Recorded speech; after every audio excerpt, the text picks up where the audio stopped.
La penumbra de la sala solo era interrumpida por el brillo tenue del reloj de pared que marcaba las 11 de la noche.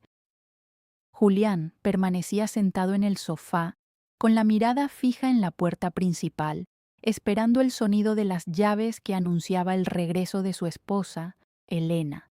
Durante los últimos 6 meses, los jueves se habían convertido en una especie de territorio sagrado y, a la vez, maldito.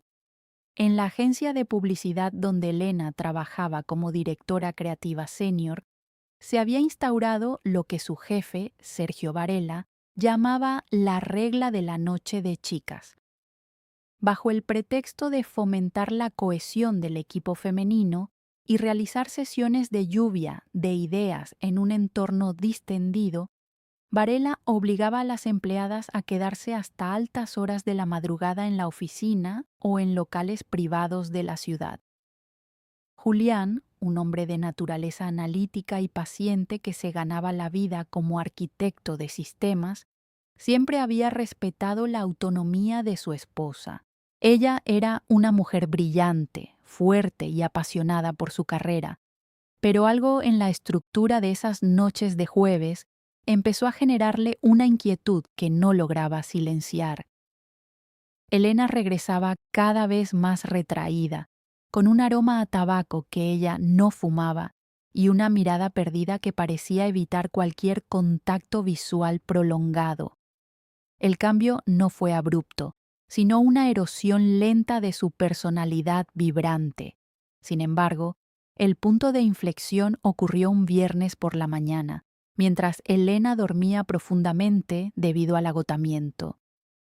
Julián se acercó para acomodar la manta que se había deslizado y, al hacerlo, la luz de la mañana reveló lo que las sombras de la noche habían ocultado. En el antebrazo de Elena, cerca del codo, había una serie de marcas violáceas, pequeñas pero claras, como si unos dedos poderosos la hubieran sujetado con una fuerza innecesaria. Al mover la sábana un poco más, notó otra mancha similar en su hombro.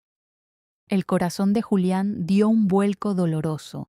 No eran marcas de un accidente común, eran huellas de una presión deliberada. Cuando ella despertó, él le preguntó con suavidad sobre los moretones.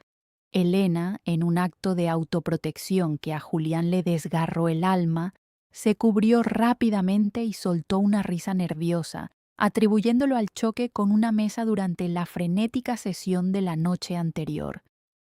Pero su voz temblaba y sus ojos se llenaron de un miedo que Julián reconoció al instante, el miedo de quien se siente atrapado en una jaula de oro y poder.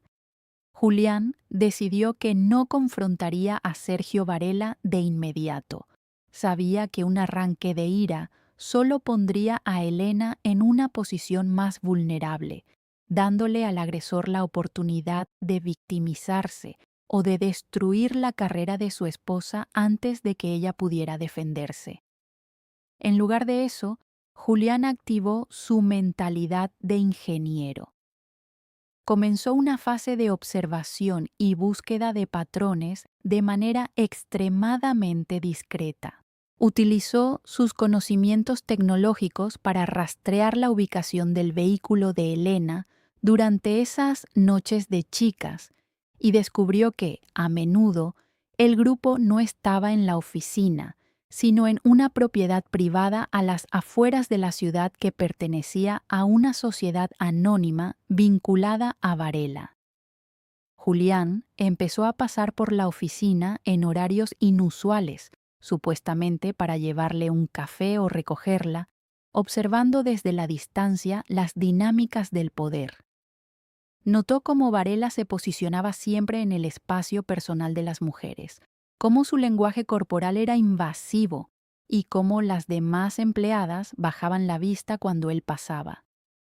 El velo de profesionalismo de la agencia era, en realidad, un teatro de control psicológico y físico. La investigación se profundizó cuando Julián decidió contactar, bajo una identidad digital protegida, a antiguas empleadas de la firma que habían renunciado abruptamente en los últimos 2 años. Lo que descubrió fue un patrón sistemático de abuso de poder, acoso y coacción. Sergio Varela no era solo un jefe exigente, era un depredador corporativo que utilizaba las noches de chicas para aislar a sus empleadas más talentosas, humillarlas psicológicamente y, en ocasiones, cruzar líneas físicas atroces, asegurándose siempre de que el miedo a perder sus empleos o ser vetadas en la industria las mantuviera en silencio. Julián escuchó testimonios desgarradores de mujeres que habían quedado traumatizadas. Cada relato fortalecía su determinación. No buscaba una justicia momentánea y violenta que terminara con él en prisión y Elena sola. Buscaba una demolición total y legal de la estructura que permitía a Varela operar con impunidad.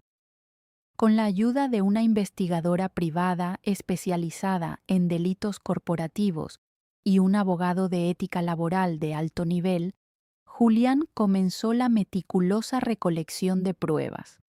No se trataba solo de los testimonios, necesitaba algo irrefutable.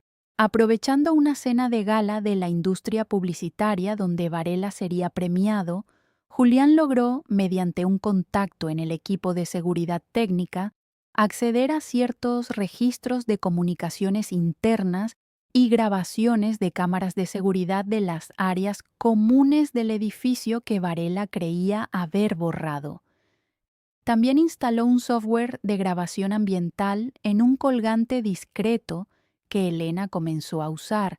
Aunque ella no sabía el alcance total del plan de su marido, Julián le pidió que lo llevara siempre como un amuleto de protección.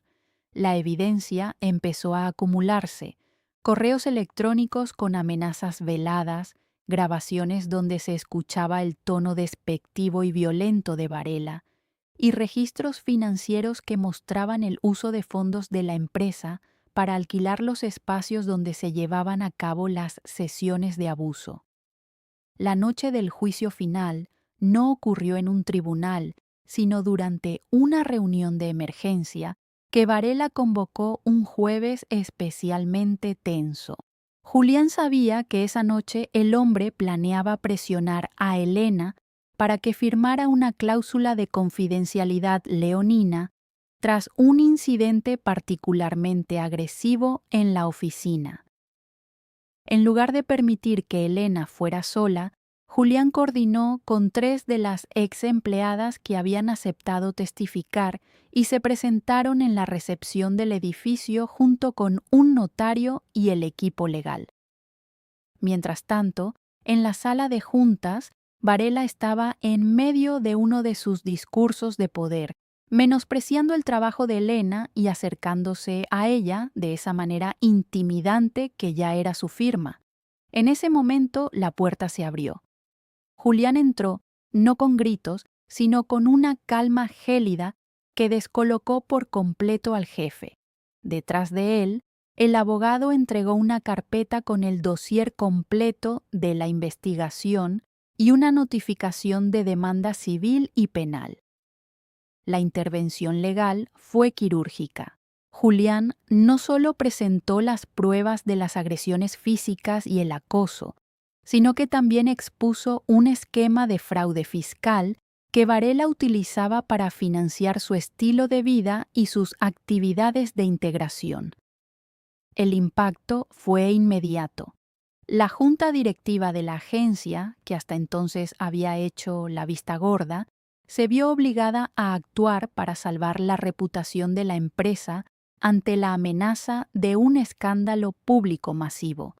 Sergio Varela fue escoltado fuera del edificio por la seguridad privada esa misma noche, mientras la policía esperaba afuera para interrogarlo sobre las denuncias de agresión física presentadas. El silencio que siguió en la oficina no fue de miedo, sino de un alivio profundo y pesado, como si el aire finalmente hubiera vuelto a ser respirable tras años de toxicidad. Los meses siguientes fueron un proceso de reconstrucción. Elena dejó la agencia, no por miedo, sino por elección, decidiendo que no quería que su talento siguiera alimentando un sistema que había permitido tal abuso. Con el apoyo incondicional de Julián, inició un proceso de terapia especializada para sanar las secuelas del trauma. Reclamar su autonomía no fue fácil. Hubo noches de pesadillas y días de una fatiga existencial abrumadora. Sin embargo, el ver a Varela enfrentando cargos criminales y siendo inhabilitado de por vida para ejercer cargos directivos, le devolvió la sensación de que el mundo, aunque imperfecto, podía ser justo.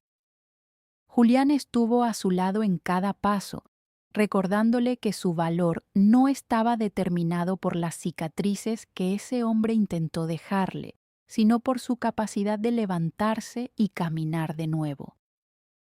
La historia de Julián y Elena no es solo una crónica de una investigación exitosa, sino una reflexión sobre el significado de la venganza silenciosa. A menudo, la sociedad glorifica la respuesta impulsiva y violenta ante una injusticia, pero Julián demostró que la verdadera protección reside en la inteligencia, la paciencia y el uso estratégico de la verdad. Su venganza no consistió en rebajarse al nivel de Varela, sino en elevar la justicia por encima de la impunidad. Logró desmantelar no solo a un hombre, sino el sistema de silencio que lo protegía. Al final, lo que quedó no fue el rencor, sino una paz sólida.